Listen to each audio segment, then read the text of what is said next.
Anda kembali bersama kami di Top News. Pemirsa, keinginan Presiden Prabowo Subianto untuk menghemat anggaran tahun 2025 hingga lebih dari 300 triliun rupiah tidak akan semudah membalikan telapak tangan. Ada pihak-pihak baik dari internal pemerintah maupun DPR yang diam-diam menentangnya. Siapa mereka? Berikut ulasannya dalam Top Review. Tunggu apa lagi? Bersama Kata Oma.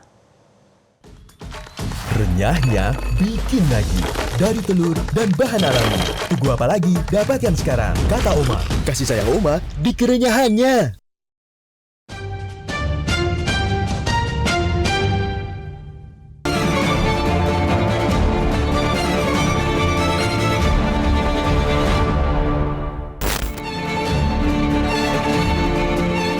Sebuah surat yang ditandatangani Wakil Ketua DPR Supni Dasko Ahmad beredar di kalangan anggota DPR.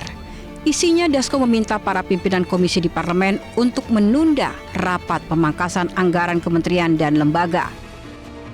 Alasannya, saat ini pemerintah sedang merekonstruksi anggaran. Apabila terdapat komisi yang telah membahas, Dasko meminta anggota Dewan untuk melaksanakan rapat kembali setelah kementerian atau lembaga mendapat rekonstruksi anggaran terbaru. Sebagaimana diketahui, Presiden Prabowo Subianto sebelumnya menerbitkan Instruksi Presiden Nomor 1 Tahun 2025 tentang efisiensi belanja dan pelaksanaan APBN dan APBD tahun anggaran 2025 yang dikeluarkan Prabowo Subianto pada 22 Januari 2025. Dengan impres itu, APBN ditargetkan mengalami efisiensi senilai 306,6 triliun rupiah. Merespon perintah efisiensi anggaran tersebut, Kementerian Keuangan dengan mengeluarkan surat Menteri Keuangan tentang efisiensi belanja kementerian lembaga dalam pelaksanaan APBN tahun anggaran 2025. Berdasarkan surat Menteri Keuangan, Menteri dan Kepala Lembaga diminta melakukan identifikasi efisiensi anggaran masing-masing dan membahasnya dengan mitra komisi di Dewan Perwakilan Rakyat. Hasil revisi nantinya berupa pembintangan anggaran dan diserahkan ke Menteri Keuangan paling lambat 14 Februari 2025. Rekonstruksi anggaran di tingkat kementerian dan lembaga tampaknya tidak akan mulus. Ditenggarai ada kementerian dan lembaga yang membangkang perintah Presiden. Hal itu diakui sendiri oleh Presiden Prabowo Subianto membuka Kongres Muslimat Nadatul Ulama di Surabaya, Jawa Timur.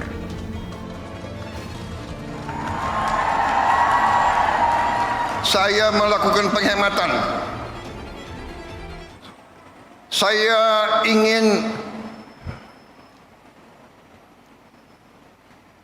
pengeluaran-pengeluaran yang tidak perlu, pengeluaran-pengeluaran yang mubazir, pengeluaran-pengeluaran yang alasan untuk nyolong, saya ingin dihentikan, dibersihkan.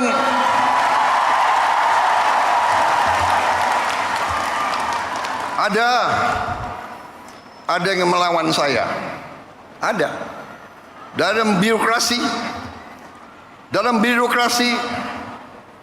merasa sudah kebal hukum, merasa sudah menjadi raja kecil.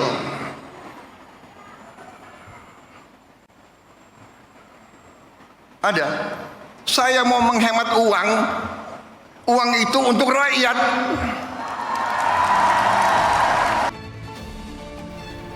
Ketua DPP Partai Gerindra Hendarsam Marantoko menjelaskan pihak-pihak yang menghambat penghematan anggaran adalah orang-orang yang sudah memiliki zona nyaman dalam bisnis yang berkaitan dengan dana APBN. Ya, saya rasa memang kita harus sama-sama jujur ya, bahwa keadaan bangsa kita, terutama iklim dan ekosistem yang ada di ASN pada saat periode-periode sebelumnya memang ya seperti itu ya, bahwa banyak sekali pemborosan, hal-hal yang tidak perlu, kemudian dilakukan kebijakan oleh Pak Prabowo, ya tentunya mereka yang berada tadinya di zona nyaman dan mempunyai tanda kutip industri tersendiri dengan masalah itu menjadi terganggu kan, seperti itu. Kalau dibilang siapa yang berani melawan, ya mungkin apa yang beliau katakan itu diksinya mungkin lebih tepat, dablek kalau kata orang, ya kan? Jadi udah diomongin, ya udah diperintahkan, tapi masih masih lari-lari, nggak sesuai dengan apa yang diperintahkan. Presiden Prabowo juga secara khusus menyoroti perjalanan ke luar negeri. Presiden meminta agar perjalanan ke luar negeri ditiadakan selain perjalanan tugas. Karena itu, perjalanan dinas, perjalanan ke luar negeri dikurangi.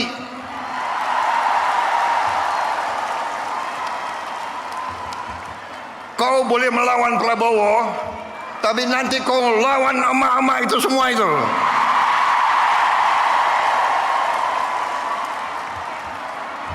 Bandel, dablek.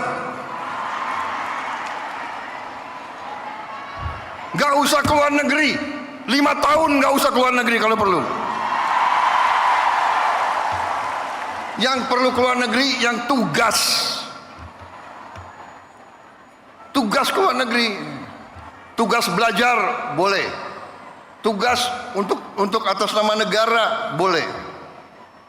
Jangan tugas yang dicari-cari untuk jalan-jalan.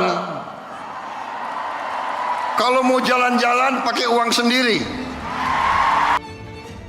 Ekonom Celios Bima Yudhistira menyebut program efisiensi anggaran memang baik, tapi harus dikaji serius sektor mana saja yang harus dihemat.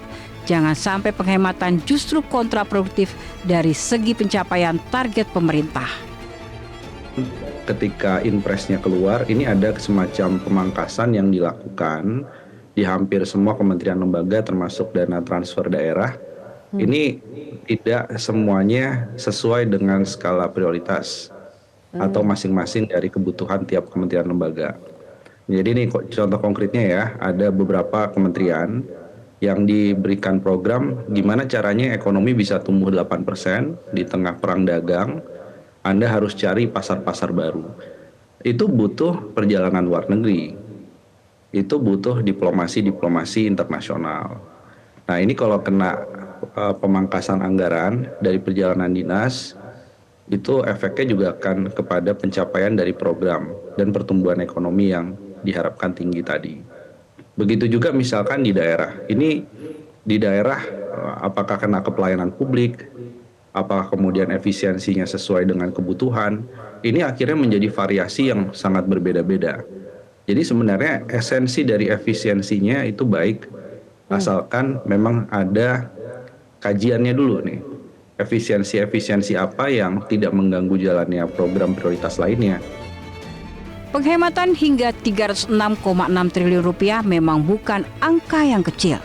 Dan pastinya akan ada pihak-pihak yang terganggu dengan penghematan tersebut. Mereka tidak akan tinggal diam dan akan melakukan upaya untuk menjegalnya, termasuk diantaranya menjegal melalui DPR yang memang memiliki fungsi penentuan anggaran bersama pemerintah.